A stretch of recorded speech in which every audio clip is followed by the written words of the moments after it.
Hi, this is Jenny from Central Church. With today's daily dose, we are reading Deuteronomy chapter 24, and it starts with marriage and divorce. Let's say a man marries a woman, but she isn't pleasing to him because he's discovered something inappropriate about her. So he writes up divorce papers, hands them to her, and sends her out of his house. She leaves his house and ends up marrying someone else. But this new husband also dislikes her, writes up divorce papers, hands them to her, and sends her out of his house. Or suppose the second husband dies. In this case, the first husband who originally divorced this woman is not allowed to take her back and marry her again after she has been polluted in this way, because the Lord detests that. Don't pollute the land the Lord your God is giving you as an inheritance. A newly married man doesn't have to march in battle. Neither should any related duties be placed on him. He is to live free of such responsibilities for 1 year, so he can bring joy to his new wife. Pawning. Millstones, or even just the upper millstone, must not be pawned, because that would be pawning someone's livelihood. Kidnapping. If someone is caught kidnapping their fellow Israelites, intending to enslave the Israelite or sell them, that kidnapper must die. Remove such evil from your community. Skin disease.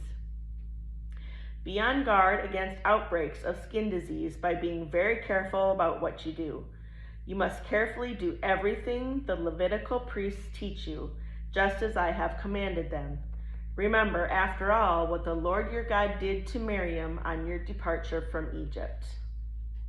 Loans. When you make any type of loan to your neighbor, don't enter your house to receive the collateral. You must wait outside. The person to whom you are lending will bring the collateral to you out there.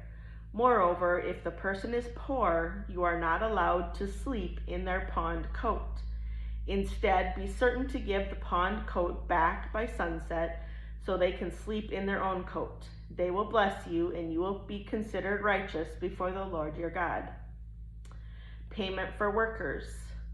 Don't take advantage of poor or needy workers, whether they are fellow Israelites or immigrants who live in your land or your cities. Pay them their salary the same day before the sun sets, because they are poor, and their very life depends on that pay. And so they don't cry out against you to the Lord.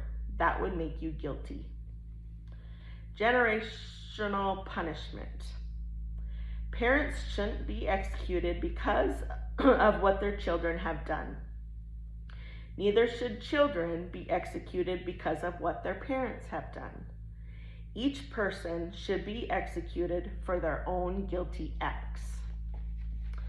The rights of widows, orphans, and immigrants. Don't obstruct the legal rights of an immigrant or orphan. Don't take a widow's coat as pledge for a loan. Remember how you were a slave in Egypt, but how the Lord your God saved you from that. That's why I'm commanding you to do this thing. Whenever you are reaping the harvest of your field and you leave some grain in the field, don't go back and get it. Let it go to the immigrants, the orphans, and the widows, so that the Lord your God blesses you in all that you do. Similarly, when you beat the olives off your olive trees, don't go back over them twice. Let the leftovers go to the immigrants, the orphans, and the widows. Again, when you pick up the grapes of your vineyard, don't pick them over twice. Let the leftovers go to the immigrants, the orphans, and the widows. Remember how you were a slave in Egypt. That's why I am commanding you to do this thing.